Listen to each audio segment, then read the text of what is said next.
You ever have one of those moments where your life changes with the sound of a doorbell? 7:43 p.m. on a Tuesday. That's when mine rang. I was still holding a red pen, halfway through a B- essay titled The Symbolism of the Green Light in the Great Gatsby, when I answered the door. I figured it was another door-to-door solar panel salesman, or maybe the neighbor's kid trying to sell me popcorn for his lacrosse team. What I got instead was a tall, lanky teenager with a nervous smile and a folded piece of paper sticking out of his hoodie pocket. "Mr. Keller," he said. "That's me," I replied, still in teacher mode, trying to place the kid's face. He looked vaguely familiar, in that déjà vu kind of way. "My name's Eli. Eli Brenner," he said, extending a hand. "I'm your son." And just like that, the foundation cracked. I stared at him the way you stare at a test question you should know the answer to but don't. I hadn't heard the name Jessica Brenner in 2 decades, but the memory hit like a freight train: college, summer romance, too much wine, and not enough common sense. Still, I shook my head. "That's not possible." He calmly unfolded a birth certificate, held it up like it was a subpoena. "Born January 8th, 2008. Mother, Jessica Brenner. Father, unknown. But I think we both know who you are." Behind me, Monica, my wife of 20 years, walked in from the kitchen, drying her hands on a towel. "Adam, who's at the door?" I turned, numb. "This is Eli. He says he's my son." The towel hit the floor. And just like that, the storm began. Monica had this look, an ice queen expression that froze time itself. "A son?" she hissed. "You have a son?" If it's even true, I tried to explain, but she wasn't looking at Eli. She was looking at me like she was mapping out how to make a widow look like an accident. "He says his mother is Jessica," I added weakly. "She tried to contact you." "You'd already transferred," Eli said, his voice flat, like he'd rehearsed this speech in the mirror for months. "My mom passed away last year. Her last wish was for me to find you." Monica's grip on my arm could have drawn blood. "Inside. Now." Then to Eli. "You need to leave." "No," I said firmly. "This is a lot, but I need time to think." "Eli, are you staying somewhere nearby?" "Holiday Inn Express. Room 214. I'll call you tomorrow." As the door clicked shut, the real storm began. "You cheated on me," Monica snapped, hands on hips, voice like sharpened glass. "I didn't even know."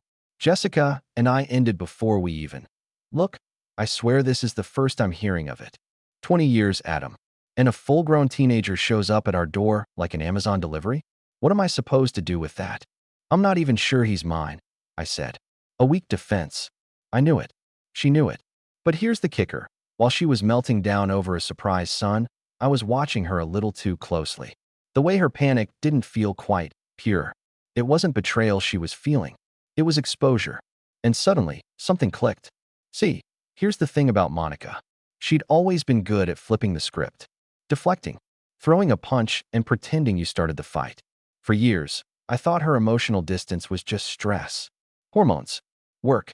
But now, standing there, red-faced and shaking, I caught a flicker of guilt. The kind you don't wear when you're the one being betrayed. The kind you wear when you're hiding something worse. So, while she railed against my alleged past, I filed that expression away in the back of my mind, along with a growing list of inconsistencies from the past 6 months. Her sudden girls' weekends. Her password-protected phone. The late-night texts she swore were from Marcy from HR. And now, here she was, furious at me for a son I didn't know I had, but oddly nervous that he might stick around. "Do you want me to leave?" I asked, voice calm, hands steady. She hesitated. "What? You're clearly disgusted. If I'd done this to you, I'd hate me too. So, tell me, do you want me to pack a bag?" "No," she said too fast. "No, we need to talk about this." "We will," I nodded. "But first, I'm going to take a walk." "Now," she snapped. "After this." "Yes," I said, grabbing my keys. "Because I need to clear my head. And because while you're yelling about someone I didn't know existed, I'm starting to realize there's a whole version of you I've never met. Let's get one thing clear. I'm not the kind of guy who snoops. Never needed to be. I paid bills on time, mowed the lawn every Saturday, and spent my evenings correcting grammar and essays written by hormonal sophomores. Trust was something I gave by default. But after the Eli incident, something in my brain flicked from husband to investigator. Not the loud, dramatic kind, the quiet kind. The kind that smiles, nods, and takes mental notes while you're ranting about grocery prices and your phone dying again. So that night, while Monica sulked in the bedroom and pretended to scroll Pinterest, I sat in the garage, lights off, laptop open, coffee cold, and started digging. Not in her texts. Not yet. Too obvious. Too easy to catch a rookie mistake. Nah, I started with the calendar. Monica used to color code everything. Dentist appointments in blue, yoga in green, book club in purple. I scrolled back 6 months. And there it was, a recurring Wednesday evening event marked simply as Workflow Sync. Every week. No details. Just Workflow Sync from 7 to 10 p.m. She worked in HR. The most chaotic thing they sync is lunch orders. So I waited. Next Wednesday, I told her I had a late staff meeting, which was a lie. Unless sitting in my car outside a wine bar like a depressed Batman counts as staff development. At exactly 7:13 p.m., Monica pulled into the parking lot of a dim-lit gastropub called Alder and Ash. She stepped out of the car in heels I hadn't seen since our anniversary 3 years ago. She was glowing. Not like, I just landed a promotion glowing. More like, I'm about to commit a felony of the heart glowing. At 7:16, he arrived. Tall, tan, button-down shirt, business casual, leaned in for a kiss like he'd done it before, and not just once. I didn't photograph it. Didn't need to. That image was already burned in my skull with 4K clarity. The next morning, Monica made pancakes. Pancakes. We hadn't had pancakes on a weekday since 2012, and that was only because I had appendicitis. Thought you could use a treat, she said, sliding the plate in front of me with a smile I'd once sworn looked like home. I smiled back. Thanks. She kissed my cheek. I resisted the urge to scrub it off. That weekend, while she was running errands, I did some recon. Nothing wild. Just opened her desk drawer in the home office we once shared. Inside, receipts. Travel-sized perfume. A hotel keycard. Still labeled, Suite 317, Alder and Ash Hotel. I flipped the receipt over. One night stay. 2 guests. Sparkling wine. Room service, filet mignon. 10:43 p.m. I folded it neatly, placed it in an envelope, and wrote one word on the front. Thursday. Then I put it back in the drawer and closed it. See, I wasn't going to confront her. Not yet. Because Monica had no idea who she was playing with. She thought I was a boring man. A quiet man. A man who folds socks and watches documentaries about World War II aircraft carriers. And maybe I was. Once. But that night outside the wine bar, that was my funeral and my rebirth. Later that week, she came home with a bottle of wine. For us, she said.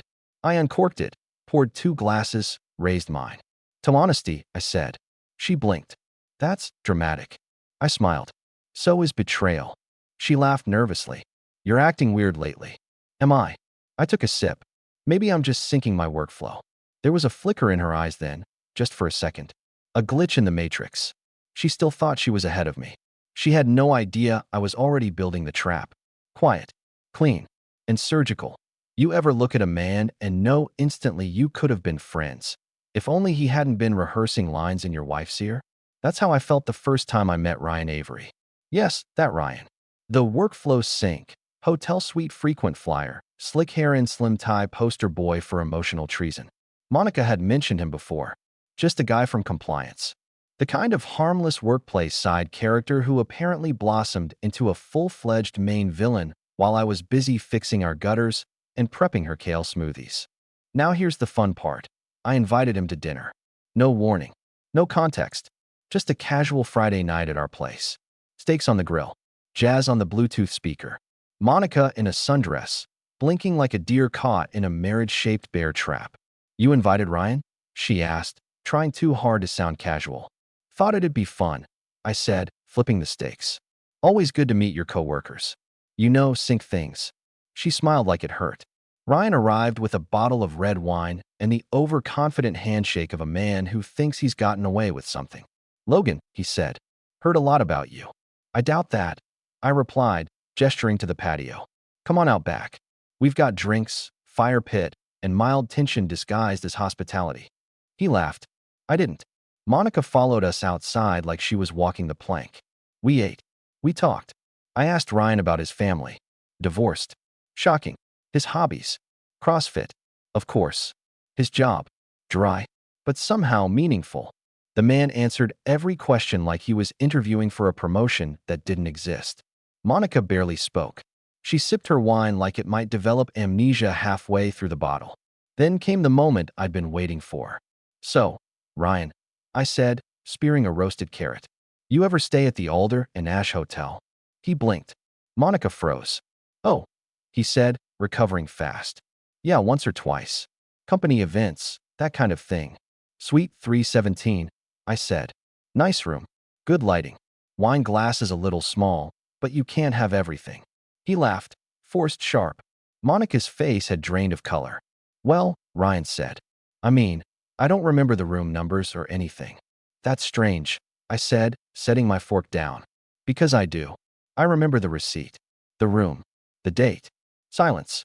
"You know what I admire about you, Ryan?" I continued, keeping my voice smooth. "You're bold. Risking your career, your reputation, and your perfectly symmetrical nose for a married woman. That takes guts. Or stupidity. Sometimes it's hard to tell them apart." "Logan," Monica started. "No, please," I held up a hand. "Let's not interrupt the confession part." Ryan cleared his throat. "Look, I didn't mean." "Save it," I said. "You didn't mean for me to find out. That's what you mean." He stood up, tried to mask his guilt with indignation. "This was a mistake." "No, Ryan. The mistake was thinking I was too blind to see it." I stood too. Calm, collected, absolutely volcanic inside. "I suggest you leave," I said. "And Monica? Don't bother explaining. I've already heard it all, just not from you." Ryan left in a hurry. Monica just sat there, fingers gripping the armrest like it might save her from drowning. "And me?" I poured another drink. "Why didn't you just say something?" she whispered. I looked at her. Really looked. "Because I wanted to see you," I said. "For who you really are. Not the woman I married. The one who replaces guilt with charm and loyalty with loopholes." She opened her mouth, but I wasn't done. "And for what it's worth, Monica, that dinner wasn't for you." She blinked. "Then who was it for?" I smiled. "Me. Revenge, for the record, isn't an emotion. It's a project. It doesn't come from anger, not really. Anger is loud, messy. It wants a baseball bat and a screaming match in the rain. But revenge? No. It's quiet, measured, surgical." And after dinner with Ryan, room 317, Avery, I stopped being a betrayed husband and became something else entirely, a man with a plan. The next morning, I made eggs. Monica didn't come downstairs. Understandable. Really, publicly exposing her affair with a coworker over ribeye tends to drain the appetite. So I sat alone, ate, thought, then pulled out the hard drive. See, I'd been backing up our shared devices for years. She thought it was because I was a neurotic old man who didn't trust the cloud. Not exactly. I just didn't trust her. I started digging. Email folders, shared calendars, an old Pinterest board called Future Forever that hadn't been updated since 2020. All the breadcrumbs she never thought anyone would follow. Her inbox told me more than I needed. Spa trips that were actually weekend getaways. Meetings that ended 45 minutes after they were scheduled. Just enough time to book a hotel and change outfits. Most of it was hidden in plain sight. The best hiding place is always in routine. Then I found the photo, buried in a deleted WhatsApp backup. Ryan's hand, Monica's ring, his car, her laugh, and in the background, the faint shimmer of the gold, alder and ash sign reflected in the glass. I didn't get angry. I got a flash drive. Over the next few weeks, I played it cool, smiled when she came home late, made dinner on her stressful days, even scheduled a weekend getaway for us. Our reconnection trip, I called it. She ate it up like it was creme brulee. Said she felt seen again. I nodded, sipping wine across the dinner table. What I didn't say? Of course you feel seen. I'm watching you closer than ever. Now here's where it gets fun. Monica worked in HR at a mid-sized marketing firm. She was the face of professionalism. Anti-harassment seminars, workplace ethics panels, all of it. Ryan? Middle management. Not her superior, not her direct report, but definitely within the same web. Their company had a strict no fraternization policy, especially among departments. All I needed was a thread to pull, and I found it in her Outlook. An email dated 3 months back. "Let's book the same room again. You know the one I like." Winky face. That was all I needed. I met with a lawyer.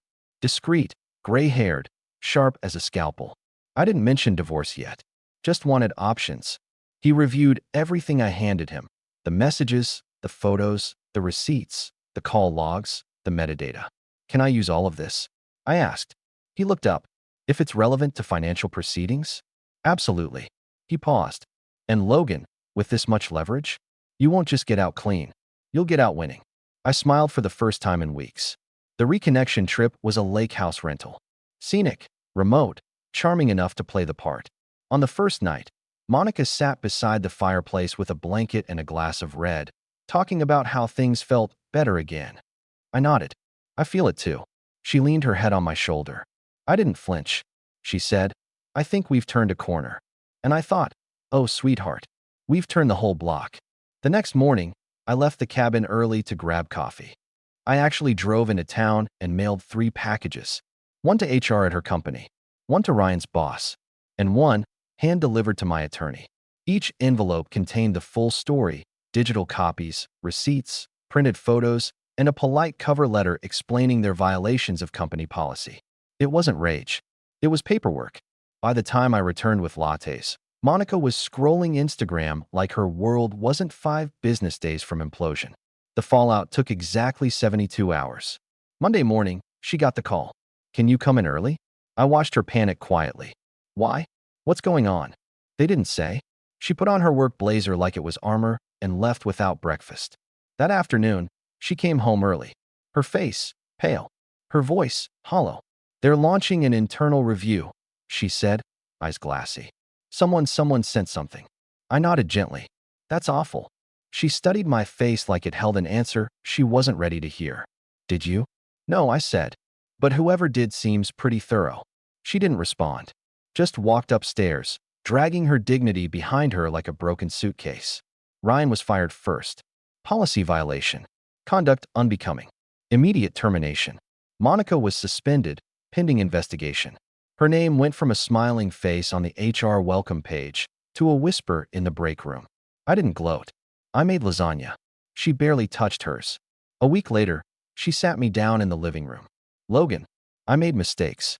That was the first time she'd admitted anything. I waited. I don't want to lose everything. I want to fix this. I nodded slowly. You want to fix the consequences, not the choices.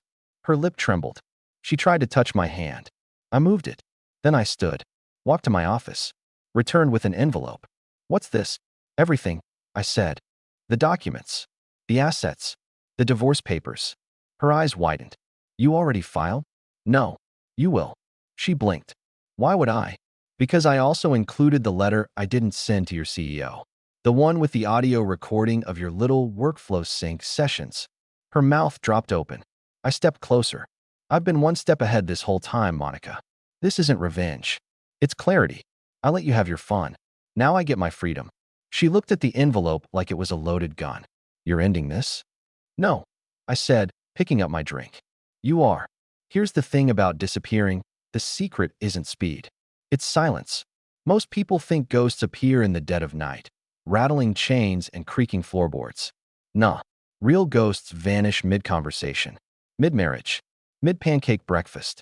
1 second you're there, buttering toast, and the next, you're nothing but the space someone used to fill. That's what I became. The space Monica used to fill with excuses. After the envelope moment, my neat little legal grenade, I didn't storm out. I didn't slam doors or throw a suitcase into the trunk of my car while our neighbors watched through parted curtains. I went back to washing dishes. Told her we'd discuss details once she'd signed the papers. Control is quiet when it's done right. And Monica? She signed. Of course she signed. Because the woman who thought she could juggle 2 lives learned that I'd already packed the pins and swallowed the spotlight. I didn't just disappear physically. I erased myself with intention. First, the physical purge. I went room by room, day by day, collecting pieces of my identity. I didn't make a mess. No dramatic sweeping of shelves or trash bags on the lawn. I removed myself like a whisper leaves a conversation. Quiet. Clean. My slippers? Gone. The mug with the faded NASA logo she always hated? Packed. My books? The ones she said made the shelves feel too heavy? Boxed, labeled, and shipped to a storage unit under a different name. Even the dent in my favorite reading chair was fluffed out like I'd never existed. I didn't leave a single sock behind. Next came the digital fade. New phone number. New email. I even set up a dummy Spotify account just so she couldn't see what I was listening to anymore. Petty? Sure. Satisfying? Absolutely. Our shared streaming services? Logged out. Let her figure out who had the passwords all those years. Bank accounts split. Joint cards closed. I redirected every auto payment she used to forget about so she'd have a chance to finally manage the bills, like she said she wanted to. You can't be the ghost until you stop feeding the machine. Then came the best part. I called the moving company. One box truck. One clean loadout. No announcement. They showed up on a Tuesday while she was at therapy, a session she started 3 weeks too late. I'd scheduled it with military precision. 38 minutes later, they were gone, and so was I. By the time Monica got home, the house was lighter, emptier. She texted me once. Where is everything? I didn't answer. A few minutes later, another. Are you okay? That one made me pause. I stared at the message until it faded into a silent notification. Then I powered the phone off for good. I moved into a small place 2 towns over. Quiet neighborhood. Nobody knows my name. No framed wedding photos judging me from the mantel. Just space. Stillness. Air that doesn't reek of someone else's lies. I started cooking again. Real cooking. Chopping vegetables with no passive-aggressive commentary about how many cutting boards do you need. I took up running. Not to train for anything. Just to breathe and sweat and feel something that wasn't disappointment. I slept better. Not because the bed was more comfortable, but because I wasn't sharing it with a traitor and her perfume that always smelled like secrets. Every so often, I'd check her social media, not out of longing, but curiosity. She posted a quote one day. Sometimes we lose the moon while counting the stars. Oh, Monica, you weren't counting stars. You were collecting flare guns and lighting every bridge on fire. She followed it up with a bathroom selfie. New haircut, new earrings, same hollow eyes. People commented, "Stay strong. You deserve happiness." He didn't appreciate you. I wanted to reply. I appreciated her so much I laminated her affair and filed it with HR. But ghosts don't comment. They watch, then vanish. A month passed, then 2. Then one rainy Tuesday, I got a letter forwarded from our old address. No return name. Just a simple envelope with my full name written in that familiar, sharp handwriting. Inside, a single note. You were right. I broke it. I didn't know how much of you I'd lose trying to chase a version of me that never existed. I missed the quiet, the safety. I missed the man who noticed everything and still chose me. Until I gave him no choice. I hope you're free now. M. No apology. Not really. Just a confession wrapped in sentiment. Too little, too late. Like closing the barn door after you invited the wolves inside. I didn't write back. Because the ghost she misses? He's not coming home. I saw Ryan once after everything. Grocery store of all places. He was in the frozen food aisle, reaching for microwavable enchiladas. No blazer. No smug smile. Just a sad little man buying sodium and disappointment. He saw me, straightened up like a dog expecting a slap. I just nodded, kept walking. He didn't follow. He knew. They say the best revenge is living well. I disagree. The best revenge is not being available for the fallout. No yelling. No, I told you so. No dramatic scene where you storm out and they get to cry on the floor like the victim. Just nothing. Just the sound of you. Not being there anymore. You ever think you've played the perfect hand, only to realize the dealer stacked the deck? That's how I felt the morning I got the envelope. Not from Monica, not from her lawyer, not from Ryan's HR department, though that one did send a very satisfying letter of, "Thanks for bringing this to our attention." No, this one came certified mail, legal return address, my full name typed cleanly across the front like a summons from karma itself. Inside, a will. Not mine. Not hers. Hers. As in the woman I didn't even know had a plan B for everything. Margaret Ellis. Monica's late aunt. Dead for nearly a year.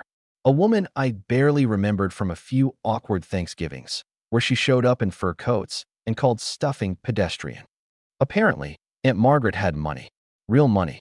And no kids. No spouse. Just a collection of bitter memories and a will full of passive-aggressive jabs.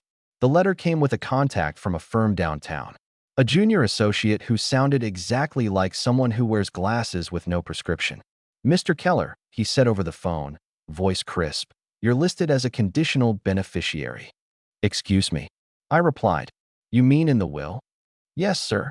You and Mrs. Monica Keller, well, formerly, are both named." The inheritance was meant for both of you as a couple, but with the recent divorce. He paused. I could hear his keyboard tapping. That's the sound of someone discovering how bad your marriage fell apart in public record. Per the stipulations, if the couple remains legally married as of the inheritance date, they receive a joint estate property valued at over 1.4 million. I whistled. And if we're not, then it goes to the alternate heir, which is, there was a pause.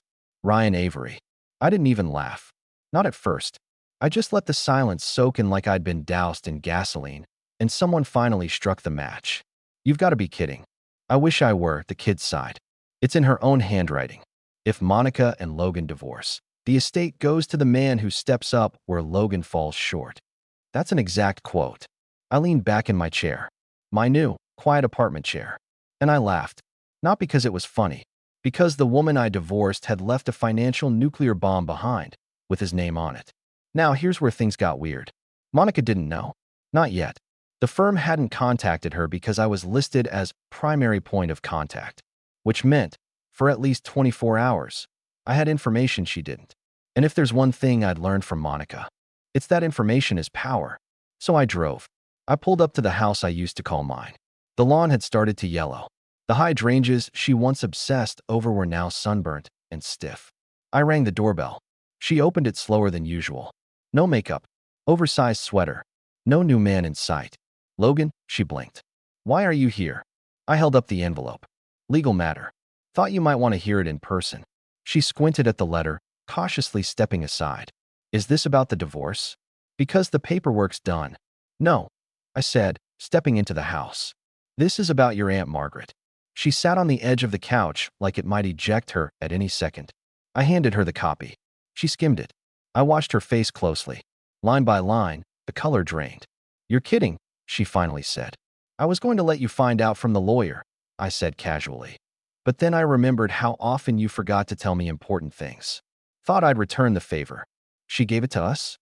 Her voice cracked like it hadn't done in years. Not anymore, I said, sipping from the water she hadn't offered. You get nothing.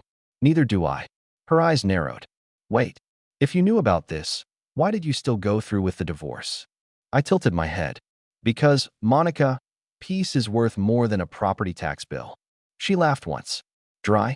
Bitter. So Ryan gets it. I smiled. That's what I thought too. Until I checked the terms again.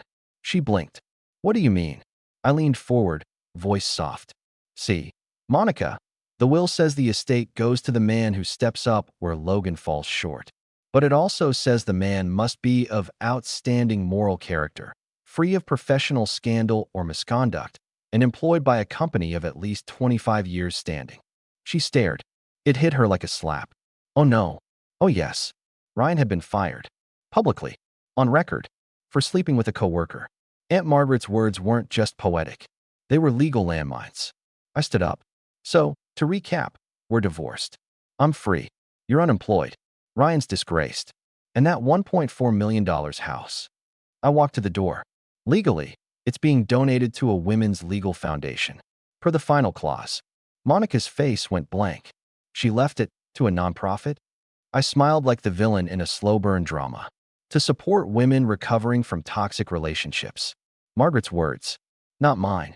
I left her there, stunned on the couch, still gripping the letter like it might change if she read it upside down. As I stepped out into the sunlight, I thought about all the times she used words like weapons. All the times I stayed quiet so she could feel loud. But today, I didn't have to shout. Because the last laugh wasn't a roar. It was a signature on a will. And the echo of a door closing one final time. Starting over is strange. Not dramatic. Not cinematic. Just odd. You wake up in a new place, and for a moment you forget where the mugs are. You open the fridge and realize no one else drank the orange juice. The silence isn't uncomfortable anymore. It's loyal. Predictable. Mine.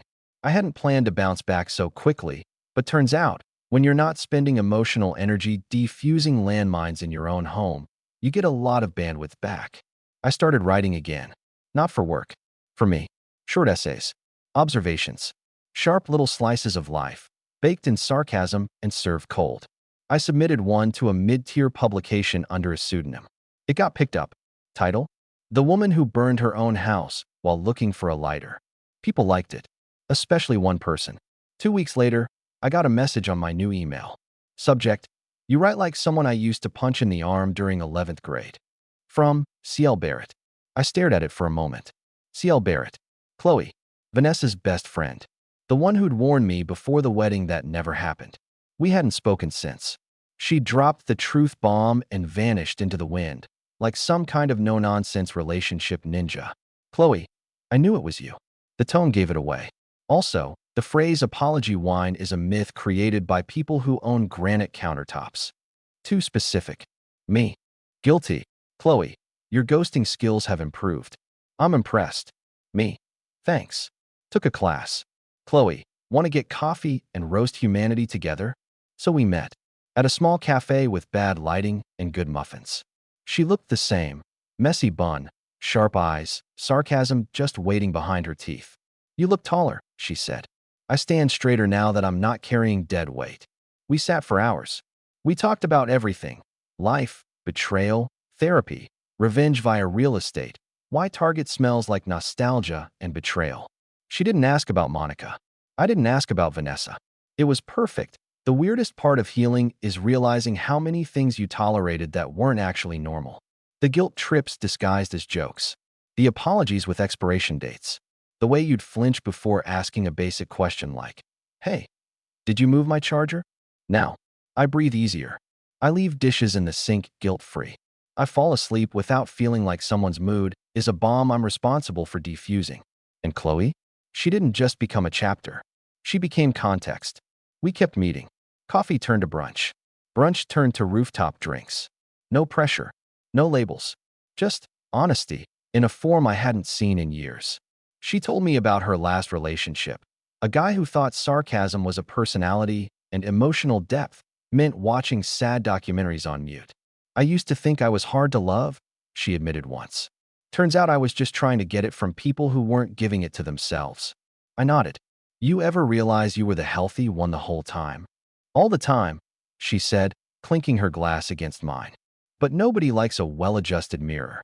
One night, she stayed over.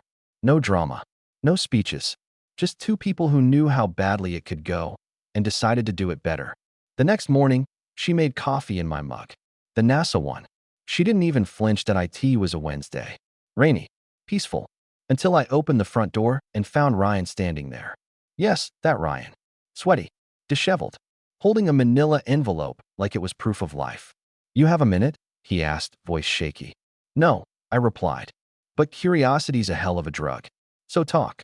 He held up the envelope. I know we're not friends, but you need to see this. He handed it to me, eyes darting like he thought a drone might snipe him mid-sentence. Inside, photos, bank statements, emails. From Monica. Turns out, she hadn't stopped scheming. While I was rebuilding, she'd been trying to appeal the estate clause, claiming Ryan was emotionally manipulated into the relationship. Her plan? Paint herself as a victim. Flip the story. File a suit for wrongful exclusion from the inheritance. She even tried blackmailing Ryan into signing an affidavit stating I had coerced the divorce. She said if I didn't do it, Ryan muttered, she'd go to my new employer with old HR files she forgot to delete. I whistled. You really know how to pick him. He laughed, but it wasn't joyful, just hollow. I wanted to come clean, he said. I owe you that. No, I replied. You owe me silence and distance, but thanks for the envelope. He turned to leave. I stopped him. One question, I said. He looked back. Was it worth it? He didn't answer. Didn't have to. It's funny how things feel different when you're not rebuilding out of desperation, but designing from scratch. I started writing full-time. Chloe helped me build a website. We called it Ghost in the Suburbs. Essays, short stories, cautionary tales for men who were told silence was strength and loyalty meant self-sacrifice. I didn't name names. Didn't need to. The audience knew. Monica tried reaching out one last time. A long, meandering email. No apology. Just regret dressed as poetry. She said she hoped I was doing well. Said she missed the way I made her feel safe. I replied once. Just 2 words. Me too. Then blocked her. Chloe and I traveled. Not grand trips. Just real ones. Roadside motels. Diners that served burnt coffee and memories. We talked about everything. What we used to accept, what we'll never tolerate again, and how healing doesn't mean going back to who you were, but building someone better. And one night, sitting on a hill overlooking a nameless town, Chloe turned to me and asked, "If you could go back, would you still marry her?" I didn't hesitate. "Yeah," I said. She blinked. "Seriously?" I nodded. "Because it led me here." She smiled. Wrong answer, but cute delivery. So here we are. Not a fairy tale. Not a perfect ending. Just two people. On solid ground. No secrets. No scripts. And me? I'm not the man I was when this started. I'm the guy who walked through fire, watched the house burn, and didn't run back for the photos. The guy who doesn't fold his socks unless he wants to. The man who stopped asking why me and started saying, thank God it was.